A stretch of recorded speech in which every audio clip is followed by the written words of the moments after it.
Hi, and welcome back to our next video in this series on the foundational principles of neural retraining. Today, we are going to be talking about what it means to create new neural pathways and to allow the old ones to fade away. If you haven't watched the full series yet, be sure to click the link below to catch up on all the videos.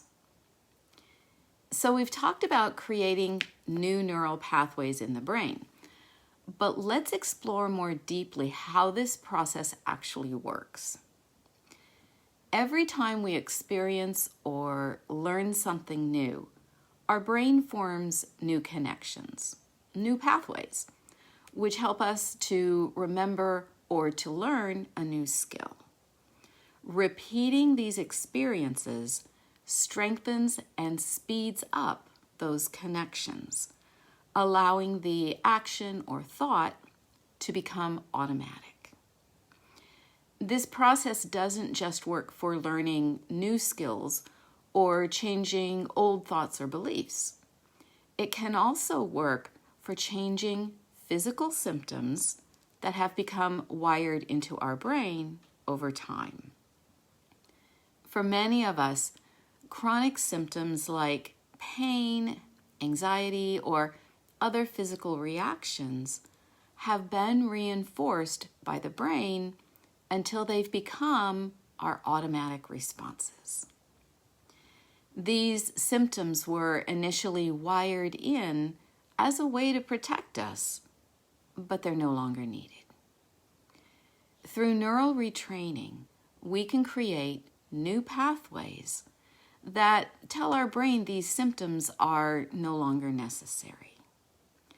By intentionally practicing new, calming responses to old triggers, we can gradually weaken those symptom pathways. Over time, as the new, healthier pathways grow stronger, the old symptom pathways fade away, and our body can finally let go of those automatic reactions. This is the power of neuroplasticity. It allows us to rewire not just our thoughts, beliefs, and behaviors, but also the physical responses that have kept us stuck in cycles of discomfort. With patience, repetition, and calming emotion, we can train our brain to support us in new ways that align with our wellness goals. Think of it like driving to a friend's house across town for the first time. Initially, it takes longer. You're unsure of the exact directions, and each turn or stoplight requires your full attention. As you make the trip more often, it becomes easier. You stop needing a map or extra time, and soon it becomes a mindless habit. The route moves from conscious decision-making to an automatic process. The street names fade from your mind because you no longer need to think about them. You just know how to get there. This is how neuroplasticity works when we learn something new. It's the same process we use when learning to ride a bike or play an instrument or even learning to walk. Think back about how difficult these activities were at first. Each movement took effort.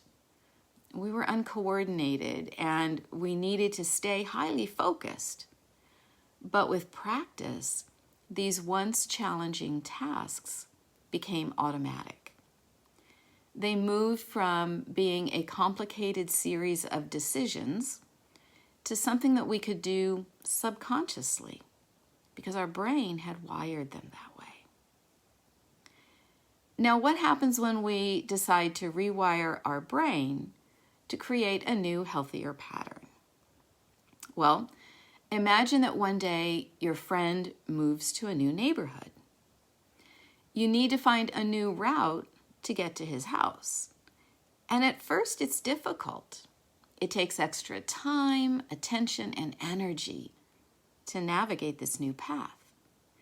And you have to remind yourself to take the new turns rather than falling into the old automatic patterns. But each time you use the new route, it gets easier. Eventually, it becomes automatic, and the old route, which you no longer use, fades from memory. This is how we rewire our brain. Each time we choose a new positive response instead of the old unhelpful one, we gradually strengthen the new pathway. The old pathway weakens and eventually fades away due to lack of use. Just like how you've forgotten things from high school, like history dates or old addresses. The brain lets go of what it's no longer using. This concept applies directly to our chronic symptoms.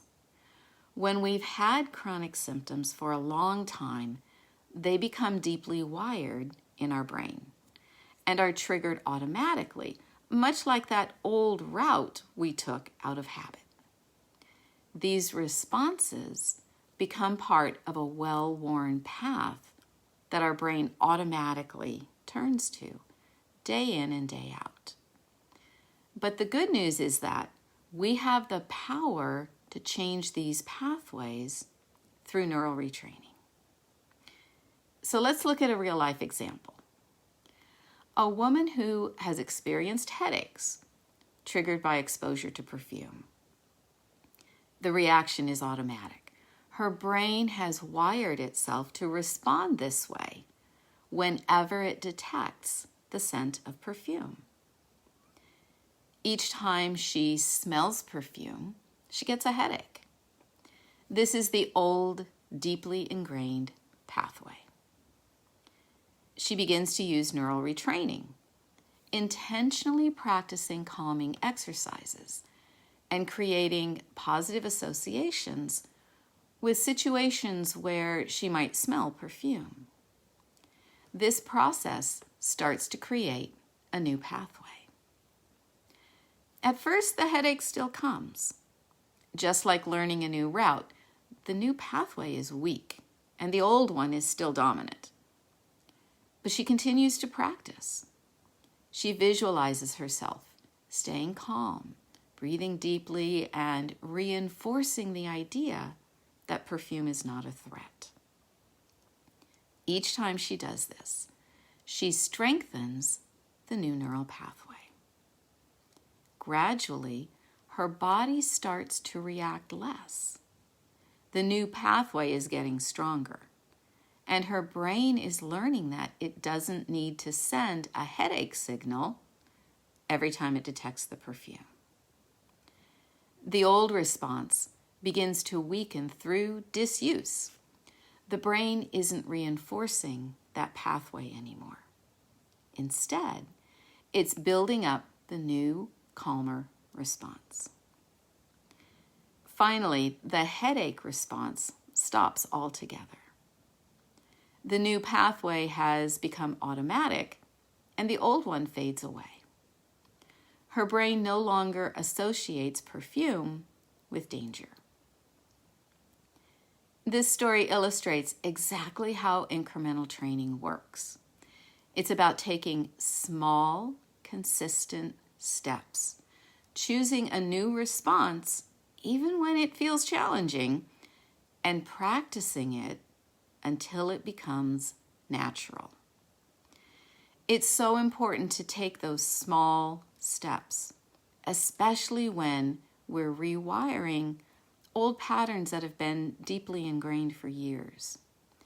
The key principle here is to take steps that are small enough to stay within your window of tolerance, ensuring that you won't become overwhelmed or frustrated, which could end up reinforcing the old patterns instead of letting them fade away. When you stay within your window of tolerance, you create a safe and effective environment for new learning and growth. If you're not familiar with the concept of the window of tolerance, be sure to see my earlier video about that. I'll link the video here as well as in the description below so that you can have a better understanding of how to apply this concept to your neural retraining program. It's the repetition of this process that rewires the brain. Incremental, steady steps. Always staying aware of our body and working within our limits. Each time we choose a new response, we strengthen the new wiring until one day it becomes automatic. So remember, this journey isn't about massive leaps. It's about small, consistent steps that add up over time, creating the lasting change. Healing is possible, and with patience, persistence, and self-compassion, you can create new pathways that support a life of recovery and wellness. Thank you for joining me for this series on the foundations of neural retraining. You'll find all the links for the series below, so be sure to watch any that you might have missed. I'd love to hear from you. What has helped most from these videos, and what are the changes that you look forward to making? Please leave your comments and let me know. In our next video, we will explore practical steps for moving forward, how to put these principles into action, and create a program that supports you on your healing journey. Don't forget to subscribe so you can stay updated as new videos are released. Until next time, remember, each step, no matter how small, matters.